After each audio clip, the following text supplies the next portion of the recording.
everyone. Mm. We're gonna go right in. This one.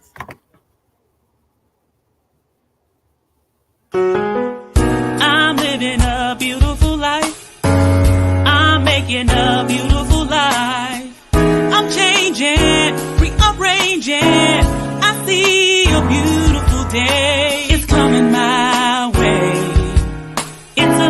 It's a beautiful day.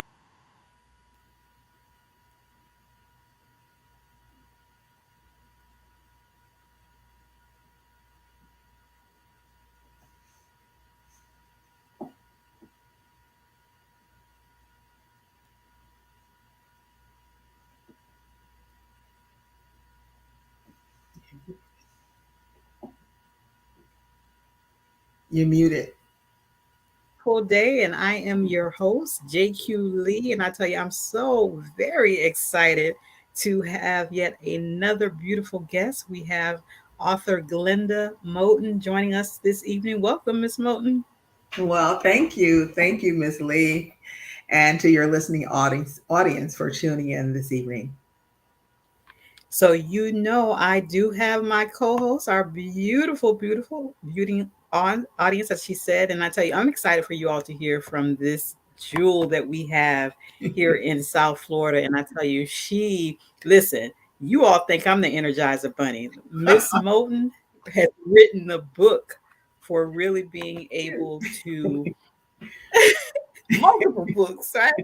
Of being able to get it done. And she is a multitasker like no other. And so, Miss Moon, let me tell you all, one of the great behind the scenes when it comes to doing this show is the opportunities that I get to speak with people prior to coming on the show. There are a lot of things that I like to have happen organically with the conversation, but I actually get a chance to learn more about the individuals and what they're doing. And it just allows us to really have a beautiful dialogue when they come on the show. And I tell you, it's interesting. It's almost like Ms. Moten and I feel like we're kindred spirits. We have a lot of similarities, a lot of interests that are similar.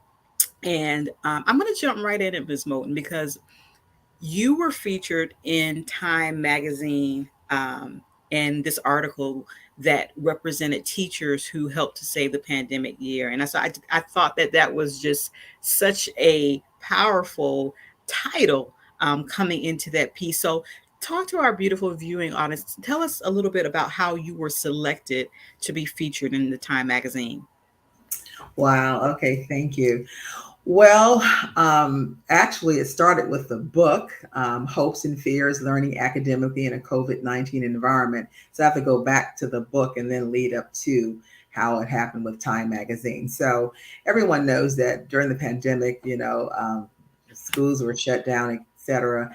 And so basically, what happened was that I had the opportunity to come back to school, and I worked in what we call dual modality, which means that I had students in the classroom as well as students that were online. So when I went back to school, when it was time to go back, we saw so much on television about the number of deaths in, upper state New York and just other places. And so I asked my students, I said, so how are you all feeling? Nobody was really, to me, asking how the students were actually feeling. And so I had taken this professional learning course, and one of the activities that they gave us was an icebreaker called Hopes and Fears. So when I went back to the classroom, I said, so what are some of your hopes and fears during this whole pandemic? Let's start with some of your fears. And some of the things that I wrote on the board were like, anxiety and depression and just being isolated and not being with a family. And some of their hopes were to be able to come back with their families again, be able to have picnics, just hanging out with their friends. Because when you're in the ninth grade year and you're coming from middle school to ninth grade, no one really expects to spend their ninth grade year shut down, right? So I wrote that information down and I left it up on the board. And then Mhm. I said to the students, I said, well, maybe we'll write, we can write a little book about your own experiences with this pandemic. So some of them were up for it and some were not. It's like, okay, we'll to see how it goes. And so basically what happened is that was thinking to myself, well, if they write their stories, because it's about them telling their stories about how they were feeling during the pandemic, what were some of their hopes, what some of their fears. And basically, I needed to have a subtitle, a tag. So I was driving and I was speaking with a friend of mine. We came up with learning academically in a COVID-19 environment.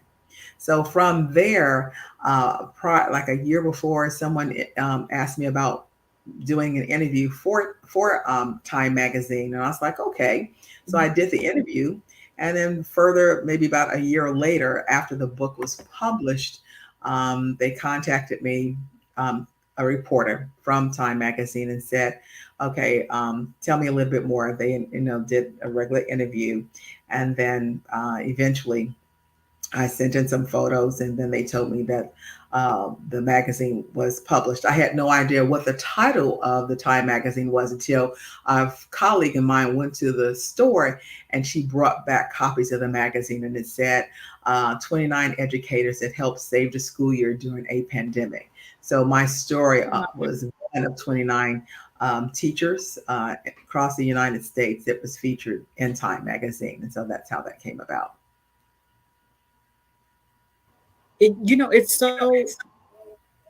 it's amazing when you a lot of times, I speak of people who I know who are doing yeoman's job. They are, just so active and participating. And a lot of times you have no earthly idea the impact that you're making until you have instances such as the Time magazine where you're featured in it and you get a chance to, it's almost like stepping away from it and getting a chance to see, the impact that you're making. And I remember you talking about um, introducing the students to the book, The Pact, and those individuals coming together from an urban area who had made this pact that they would all become physicians. And when you're talking about, what resilience that they had within them in the midst of all of their surroundings, to be able to say, what, we're not defined just by where we are here. We do have a destination that's before us, and let's take the steps to get there. So talk a little bit about the hopes and fears and that project, the impact that it had on the students who were part of Oh it. my gosh, it had such a tremendous impact on the students. We ended up with a colleague of mine, Taisha Bryant, whose students were participating in the project as well. And so they wrote their stories. And basically, we told them to come up with two fears and two hopes. And that's what they did. But then they wrote their stories. Every student has a story to tell, every student has a voice. And I will tell you, some of them thought that they are published authors. Actually, Taisha and I are co-editors, and the students wrote their story, so they are the authors of the story because it's their story. And I will tell you, when we had their book signing December 8th of 2021, it was phenomenal. The room was packed. The parents were so proud.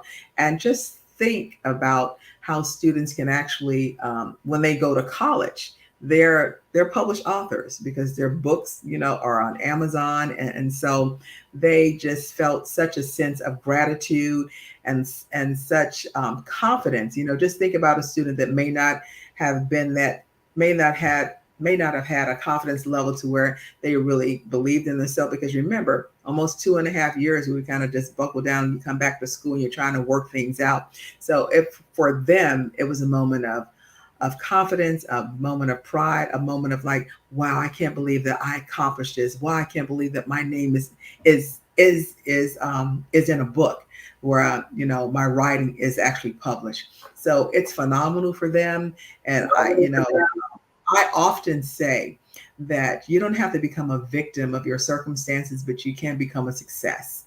And so for them, that was the success because they got quite a bit of notoriety. We were on the front page of the Miami Herald, National Public Radio, South Florida Roundup. They got quite a few of accolades. Yeah. So I owe it all to them. It's because of them, their willingness to want to participate in a project like that, because the writing, and some of them may not have been felt confident enough to be able to write, but through that process we actually worked things out to help them build their confidence level and to know. And so just to see it published in a book was just absolutely phenomenal. I tell you, that's exceptional. Like you said, for them to graduate from high school already authors, you know, Mhm. it really is about exposure and people choosing to be a part of giving them that exposure. You talk a little bit about your profession. You are in the school system, but now in a different Different realm capacity. of the system. Yeah, Yes. yeah. Okay. I've been an elementary teacher for 15 years. I've been a high school teacher for approximately 7 years. And so, and I taught high school honors English, and I loved it. I love high school, and it's just different, right? Elementary is great too because I spent most of my years there. But now I work for the Office of Professional Learning and Career Development with the district. And basically, what does that mean in the nutshell? Teacher leadership, development. So I work with a team of my supervisor and two other colleagues, and so basically we create and develop professional learning workshops for the district, and we actually present those workshops to teachers across the district in terms of professional learning. Awesome, awesome. And so now with you being outside of the classroom, I know that you are working on some additional projects. Talk a little bit about your passion for um, telling the stories of students in a lot of your authorship. Yes. Oh my gosh. It's just I just love what I do. I love teaching. It's a gift. The ability to speak and the ability to write and to use your voice and to empower others. So it's about using the power of the pen, because that's the name of my Mm. business, the pen of a writer, the power of the pen to tell your story, to write your story. And so, as I mentioned previously, that every student has a story to tell. And so for me, it's a love for community. It's a love for students.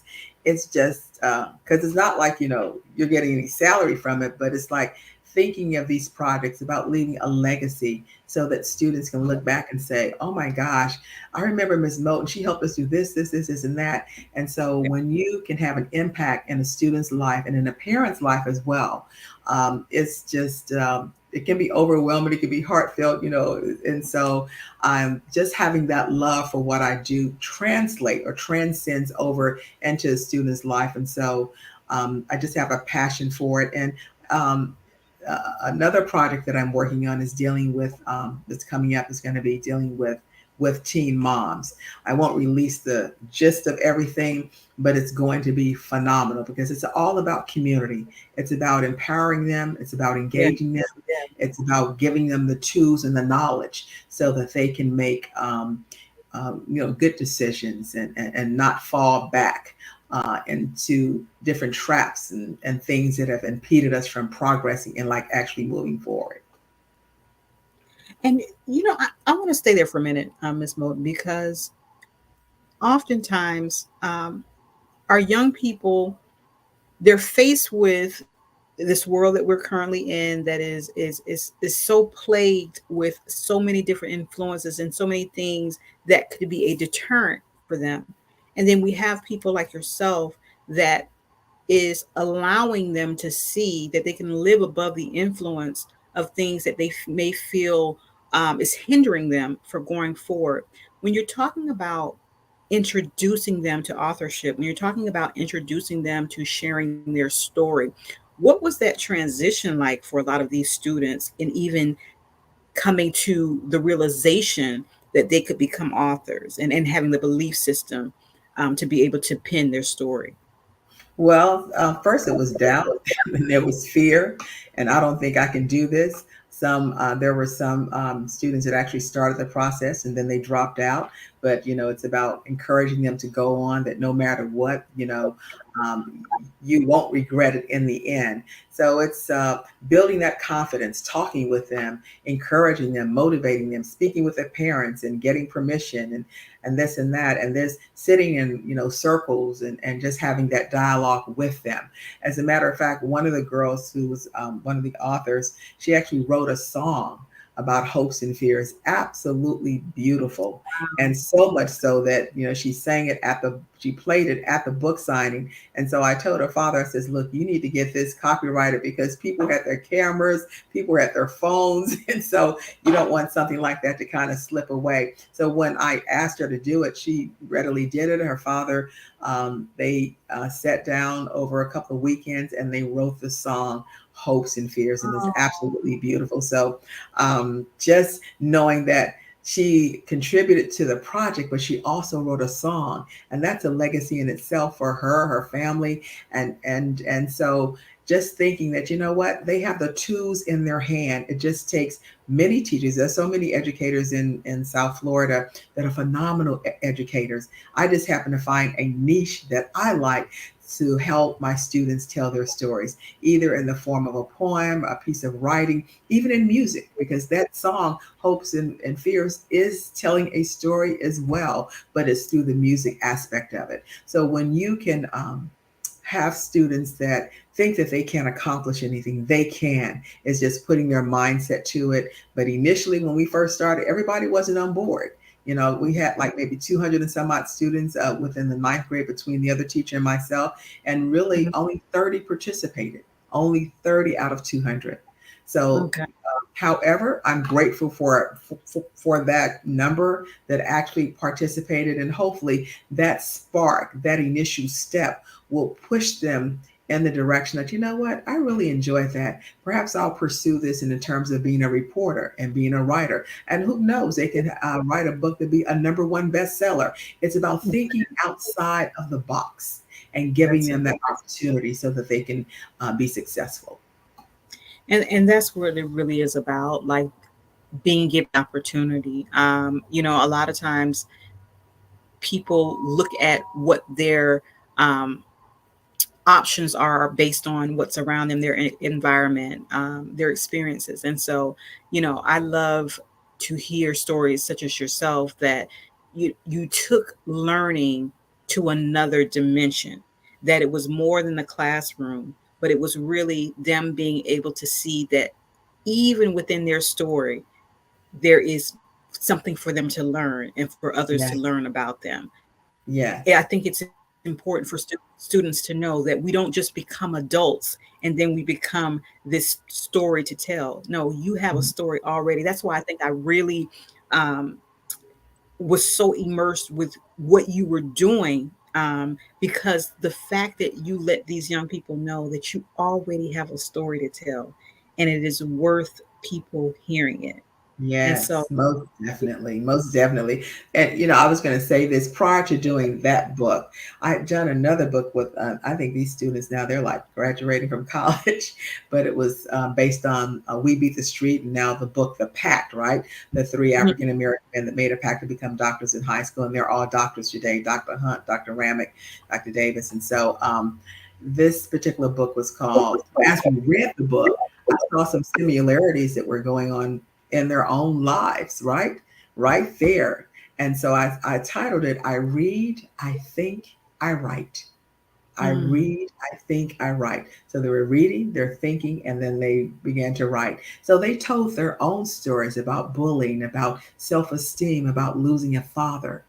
And so mm. that right there was absolutely just mind-blowing, because even in writing the stories, we never really know what trauma is behind it at Yes, times. yes, That there yes. are things that are going on that sometimes, they can walk in the classroom, you can look and you can see, but it's where you put the pen to paper and you begin to write out those experiences, whether good, bad, or indifferent. And that comes to light. And comes to life as well. And I will tell you that we ended up doing some counseling services with those students, with the permission from their parents, because it was phenomenal. Having, sometimes when you're writing and you never deal with situations that have occurred in the past, it comes out in the writing. And Mm, personally, for me, we sometimes we get caught up in doing the project, the project, the project. And then when you finally sit down and you relax and you begin to read what they've written, those words come to life off of the page. And you begin to take a deeper look into what students are experiencing, what's going on behind the scenes with them, what's not, how they're feeling, etc. And so that was an eye opener for me. And so I'm Mm, so very proud that they are published authors as well. But it just goes to show you that if they write their stories, just start with journaling. I mentioned to a couple of colleagues. Remember when we were growing up and we used to have the journal with a little lock on it, and we would open it up and we would write all of our personal things, giddy little things about the guys, the boys that liked us, et cetera, et cetera. It's no different than today. We don't have a yeah. lock on it. We don't have to have a lock on it because it's just a journal. But when you open up the pages, you Mm. begin, when you open the book and you begin to write, every chapter has a different storyline. And so it's about bringing it to life so that you can inspire someone else along the journey.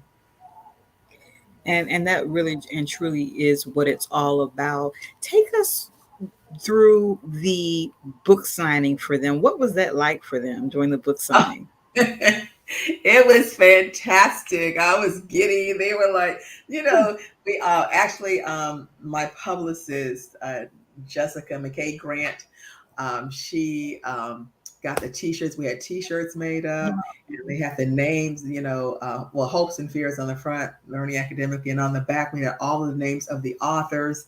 And so they were Mm, dressed. And so just think all the parents that was sold out. We had it at the North Miami Library, which is across the street from the school that they are attending. And mhm. it was just fantastic just to sit there and have people sign. And some of them came up and they read what they had written in the book about, their hopes and their fears.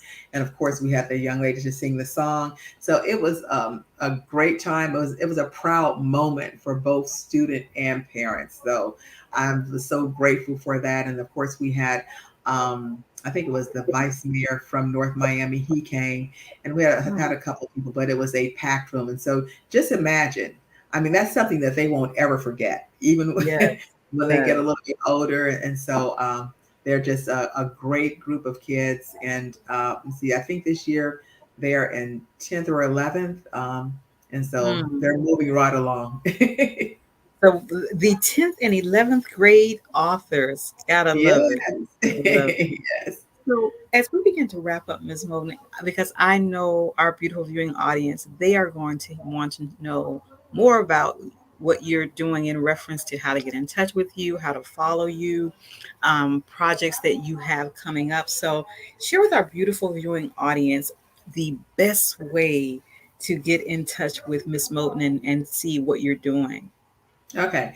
Well, the best way, I'm on Instagram, Glenda, I mean, dot Moton. I'm on Facebook, Glenda Moton, and the Instagram, Facebook, and Twitter. I'm on Twitter as well, but mainly Facebook and Instagram. And also, too, they can contact me on the pen of a writer.com, the pen of a writer, and they can contact me there as well. So, um, just all about, but I have some great projects that are coming up. And so I appreciate your audience listening in or this evening. And it's going to be something that's going to benefit the community at large. Um, Basically, yeah, that's how they can actually contact me. Awesome. And then for those who want to actually purchase the books and some of the projects that you've worked on, how can they go about doing so? Okay, right now the books can be purchased on Amazon. It will be Hopes and Fears, Glenda Moton, and it'll come right up because you'll see it with the COVID-19 ball that's there. The other one I read, I think I write, is on Amazon as well. When we move towards the new project is really going to be in Barnes and Nobles, Amazon, on multiple book, organizations that they can purchase a book. But you should be hearing more about that coming around in the spring with the new project. Awesome. Awesome. And so, Miss Moten, it was a joy to have you on the show. I am just so godly proud of the work that you do with our youth, the intentionality behind everything that you do. I love it. I love it. Like I said, for someone to match your energy level and exceed it is, is an amazing thing. And so I'm so grateful and excited to for the projects that you have coming up, and just to be able to be in the room to celebrate you and these young people and those who are going to be a part of these projects is a phenomenal, phenomenal thing. So thank you so much for being on A Beautiful Life, Miss Moten. All right. Thank you, Miss Lee, for the opportunity to speak to your listening audience. And I look forward to introducing the new products, which is going to be great for the community and for all teens, especially young women. And so there you have it, you all. Another a beautiful life. I tell you, we get a chance to live this type of life because of our yes to our Lord and Savior Jesus Christ. And so I do not take that for granted. We do not truly live life until we've given our life to Him. And I tell you, when God puts His super on our natural, there are things that you will be able to carry out that will be exceedingly and abundantly above all that you could ever ask or think. And so this is what we are living in. And I'm so grateful to be a part of what God is doing in this hour. We get so inundated with all of the negativity and things that are happening in the news, but hear me when I tell you all, God is still on the throne. He is still working. He's still moving, and He's still using His people to be a blessing to others. And so you have gotten a chance to hear from author Glenda Moton, featured in Time Magazine, but so much more than that. She has dedicated her life to saying yes to God and to being a blessing to His people. And so let's make sure that we support her efforts. Let's make sure that you follow her on all of social media. That's Glenda Moton on Facebook, Glenda.Moton on Instagram. She's on Twitter as well. And you can go directly to her website to get more information. And so, again, this will be on replay for those who will see it later. Make sure you share, share, share.